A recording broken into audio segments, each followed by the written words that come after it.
మనం తీయటి మాటల వెనుక ఉండే చేదు విషయాన్ని గ్రహించలేనంత కాలం మోసపోతూనే ఉంటాం. గుర్తుంచుకోండి, కష్టం అనేది మన జీవితం ఎంత విలువైందో మనకు తెలియజేస్తుంది.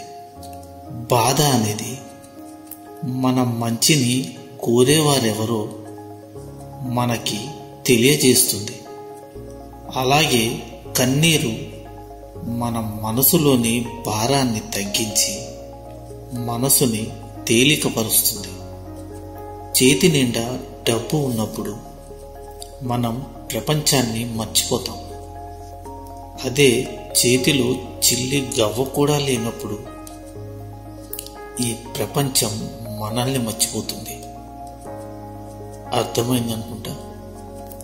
అవమానం జరిగే చోట నేర్చుకోవాల్సింది తిరిగి నిలబడే ధైర్యాన్ని, అంతేగాని తిరిగి అవమానించే గుణాన్ని కాదు.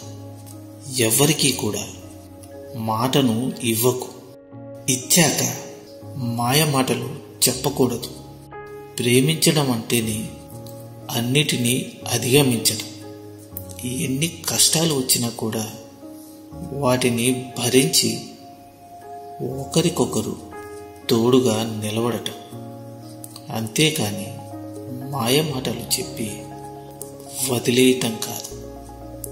ఎవరైతే నిన్నుగా అభిమానించి అర్థం చేసుకుంటారో వాళ్ళని జన్మలో వదులుకోకండి. ఎందుకంటే ప్రపంచంలో అతి కొద్ది మందే మనస్ఫూర్తిగా ఎదుటి వారిని అభిమానిస్తారు. 100 ఏళ్ల జీవితాన్ని 2 అక్షరాల ప్రేమ శాసిస్తుంది. అదృష్టం బాగుంటే వరంలా తోడు ఉంటుంది. సమయం బాగులేకపోతే జ్ఞాపకమై ఏడిపిస్తుంది. అవునా?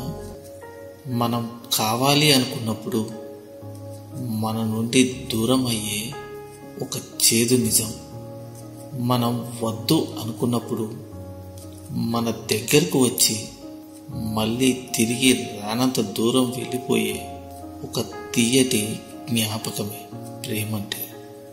ఎవరో వచ్చి ఏదో చేస్తారని ఊహల్లో కూడా అనుకోకు.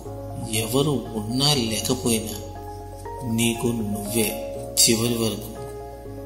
నీ నవ్వే నీ గెలుపు. అలాగే నీ జీవితంలో నీ మనసే నీకు తోడు. ఎప్పటి వరకు అంటే కడ వరకు.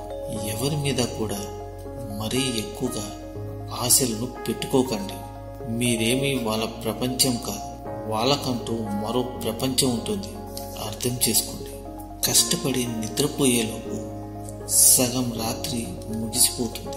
బాగా నిద్ర వచ్చే సమయానికి తెల్లవారిపోతూ ఉంటుంది. ఒక మధ్యతరగతి వారి జీవితంలో ఎప్పుడూ కూడా ఇలాగే ఉంటుంది.